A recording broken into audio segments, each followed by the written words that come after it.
Et salut à tous. En ce moment, les sorties de nouveaux boîtiers de nouvelles caméras n'arrêtent pas. Aujourd'hui, on parle de l'Action 4, la caméra action de chez DJI, la nouvelle sortie et concurrente directe de GoPro. On regarde ça ensemble, c'est parti. On va attaquer directement par la base, c'est-à-dire le form factor est quasiment, sauf l'emplacement des micros, identique à la version 3. Ils ont été quand même plutôt à l'écoute parce qu'il y a quelques petits soucis, notamment sur la dureté des trappes ou sur la dureté de certains boutons de déclenchement ou de mode qui ont évolué, qui sont un peu plus rigides sur le toucher, et du coup c'est apparemment un petit peu mieux. C'est de l'ergonomie basique, mais a priori ils ont quand même été plutôt à l'écoute des utilisateurs, et ça c'est plutôt une bonne chose. Alors on va retrouver à l'arrière un écran tactile basique qui va permettre de se balader sur les modes, de faire tous ces réglages à peu près comme toutes les caméras action du marché, et aussi, et ça c'est cool, à l'avant un écran de retour tactile qui va nous permettre également de faire ces retours sans avoir besoin de switcher la caméra. Ça c'est un excellent point. On peut se dire que c'est du détail, mais sur un tournage vraiment ça fait de la différence, c'est confortable, on est vraiment à l'aise avec son matériel, on peut tout régler d'un côté ou de l'autre, c'est vraiment stylé. On se retrouve avec un capteur 1 sur 1,3. C'est la même taille de capteur que le Mavic Air 3 qui vient de sortir. C'est hyper cool, c'est une excellente nouvelle pour la gestion des basses lumières, ce qui est souvent un point faible pour ce genre de caméra. Et là, vraiment, je pense que ça peut faire une vraie diff. On a une ouverture fixe à f2.8, très correcte, très correcte. Et on a une FOV de 155 degrés. Honnêtement, c'est très largement suffisant. Et c'est plutôt cool pour une caméra action. Au niveau de la balance des blancs, ça c'est vraiment cool. Au niveau du haut de action sur le devant de la caméra, on a un petit capteur pour la balance des blancs. On va avoir en permanence un capteur qui va analyser et nous donner le meilleur rendu possible au niveau de la balance des blancs. Là où souvent sur certaines caméras action, on avait une gueule orange à la golden et sous l'eau, on avait une gueule bleue. Là vraiment ça fait une vraie différence. On va être enfin top au niveau de la balance, a priori ça marche très bien. J'ai un peu hâte de l'essayer, ce petit boîtier, cette petite caméra action, elle a l'air vraiment stylée. On a déjà des créateurs de contenu de renom qui disent que cette caméra va remplacer leur GoPro. C'est pour dire, DJI a fait une énorme avancée sur les caméras action, et encore, on n'est qu'au début du listing. On a donc une batterie aussi qui est très cool, vu qu'elle peut tenir jusqu'à 2h30 selon les formats, selon les modes dans lesquels vous enregistrez. Mais sur des timelapses par exemple, a priori elle tient déjà 2h30 avec une seule batterie et pas alimentée. C'est vraiment stylé. 2h30, on a le temps de faire du rush quand même. Surtout que selon les packs, vous allez pouvoir avoir plusieurs batteries, mais ça, on y reviendra un petit peu plus tard. Alors, nouveauté aussi, il y a du pour, il y a du contre. C'est le nouveau système de fixation. Alors, c'est une barre magnétique avec 2 crochets qu'il faut clipser. Alors, c'est pratique parce que si vous avez plusieurs types de fixation, vous avez juste à appuyer sur les boutons pour libérer la caméra et le remettre sur un autre support. Et du coup, le changement au niveau de la caméra et le changement de support devient très facile et très rapide. Des moments, a priori, il y a un crochet qui se met un peu mal et vous risquez de perdre la caméra s'il y a des mouvements trop violents. Il y a peu de chances que ça arrive, mais ça peut arriver. Donc, si vous optez pour cette caméra, vérifiez bien que les 2 crochets soient bien imbriqués. Le vrai problème qu'on va avoir et qui a déjà été relevé, notamment par UBRL, si tu passes par là, salut à toi, c'est que ce support pour le drone FPV est pas top et ça rajoute de la vibration supplémentaire. Et vraiment, ça c'est un des ennemis de tous les télépilotes de drone. C'est vraiment tout ce tremblement sur la caméra, et vu que c'est des fixations pas solidaires qu'on vient rajouter encore en plus, ça fait des zones avec des micro-mouvements qui vont rajouter justement cet effet de vibration qui peut dégrader malheureusement l'image. Donc c'est vrai que cette fixation-là sera pas forcément hyper adaptée pour le drone FPV. Après, il y a certainement des cages qui vont sortir ou des choses comme ça avec des fixations plus standards, mais sachez que celle-ci rajoute cet effet de vibration. Pour ceux qui sont plus sport aquatique que pratique aérienne, on va avoir une excellente étanchéité. Ça fait vraiment plaisir. Sans rajouter quoi que ce soit, juste en vérifiant que toutes les trappes sont bien fermées et que le bouchon d'objectif est bien serré, vous pouvez descendre jusqu'à 18 mètres.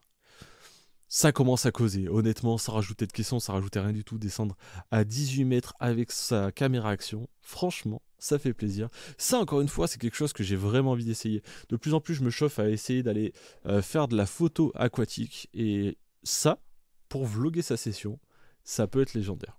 Bon, si on parlait un petit peu de ce qui nous intéresse, on va parler framerate, on va parler log, on va parler tout ça. Ça, c'est vraiment la partie qui m'intéresse le plus.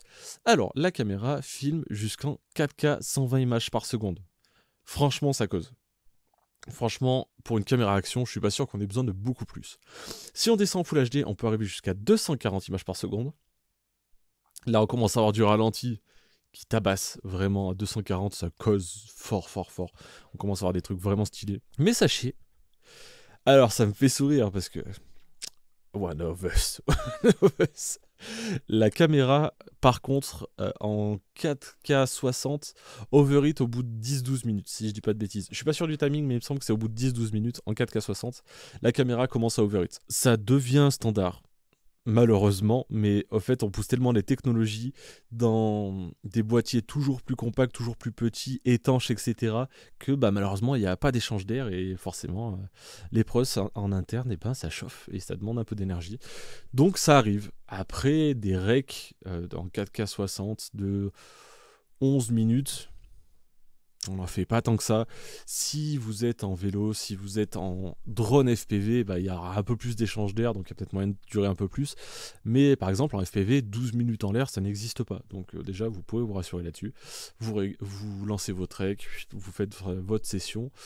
Vous posez, au moment de changer la batterie, et vous pensez à arrêter votre caméra, ça la fera un peu refroidir et ça devrait le faire très très largement. Après, il y a un truc que de plus en plus se fait, et moi je trouve ça très très important que ça y soit, il y a le D-Log. Donc c'est le log, le profil flat de chez DJI qui va vous permettre d'avoir une meilleure colorimétrie, de pouvoir étalonner plus facilement vos images. Ça, c'est vraiment important. Vous allez voir, au début, si vous commencez la vidéo, vous n'en aurez pas spécialement l'utilité. C'est simple de filmer en dehors du D-Log ou du C-Log parce que toutes les couleurs sont directement incluses et vous n'avez pas besoin de faire trop de modifications pour pouvoir sortir facilement vos images. Mais sachez que quand vous allez filmer en log, ça va augmenter un petit peu votre plage dynamique. Vous allez après pouvoir retravailler plus précisément vos couleurs et l'ambiance que vous allez vouloir mettre à vos images. Et ça, vraiment, c'est un gros cap à passer et ça va changer complètement la créativité que vous allez mettre dans vos créations. Qui dit framerate, qui dit D-Log sur les caméras action, dit aussi stabilisation. Parce que c'est vraiment pour moi les 3 pôles les plus importants. À combien ça filme en termes de qualité et en termes de framerate? Est-ce que je peux étalonner comme il faut? Et est-ce que c'est stabilisé? Comme d'hab, oui, c'est stabilisé, c'est plutôt très bien stabilisé. C'est le Rocksteady 3.0. Les anciennes versions marchaient déjà très bien. A priori, la nouvelle est encore plus performante. Je vois pas trop comment ça pourrait mal se passer à ce niveau-là.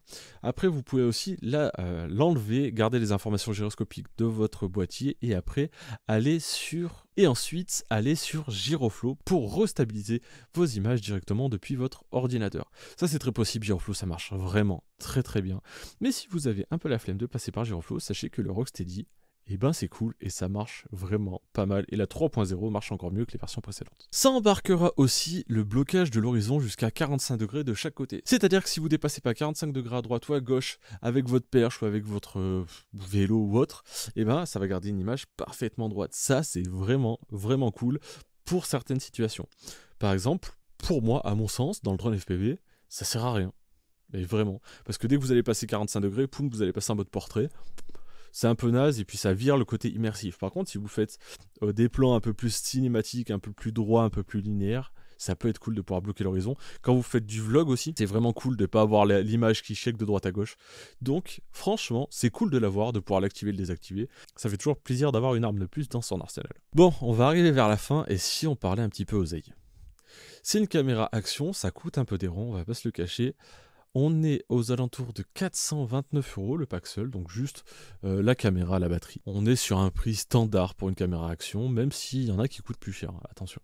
Et après le bundle, qui va comprendre la caméra, 3 batteries, une boîte de charge qui ressemble étrangement au DJI Mic, et ça c'est cool. Vraiment, c'est vraiment, vraiment cool d'avoir ce type de boîte de charge. Il y a aussi une perche à selfie étonnamment longue. Franchement, a priori, elle est vraiment, vraiment longue et vraiment cool. Et puis quelques petits accessoires de fixation.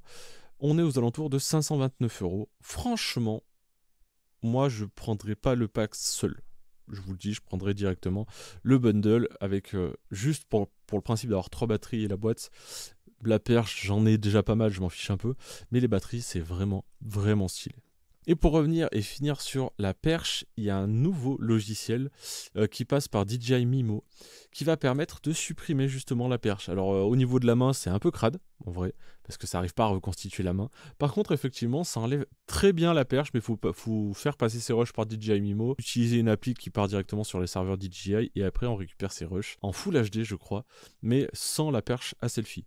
Full HD 4K, tout le monde n'a pas forcément l'utilité du 4K, et puis après il y a encore des systèmes pour repasser en 4K si besoin. Mais sachez que si la perche vous gêne, vous pouvez la virer, et franchement c'est plutôt cool. Donc voilà pour les principales informations que j'ai sur cette Osmo 4 de chez DJI. Franchement elle est cool, elle peut bien. J'aimerais bien y mettre la main dessus très honnêtement. Là en ce moment j'ai un peu craqué au niveau des budgets. Donc on va, on va se détendre. S'il y a des gens qui veulent me l'envoyer pour la tester, je suis preneur les gars. Je suis preneur de ouf même. Mais ouais, j'aimerais bien y mettre la main dessus pour la test, pour voir un petit peu l'évolution et voir comment ça réagit vraiment. Au niveau de la stab, surtout la stabilisation, on dit que c'est vraiment vraiment cool. Et ça me dirait bien de l'essayer. La longévité de la batterie aussi. Et les boîtes de charge, franchement, ils ont fait un super job. Et ça peut donner un petit peu de fil à retordre à GoPro. Mais dans tous les cas, sachez que c'est plutôt une bonne chose qu'il y ait un peu de concu et qu'il n'y ait pas un seul revendeur unique sur ce marché. Ça va pousser un petit peu à l'évolution du matériel. Et ça va être très très bon à l'avenir.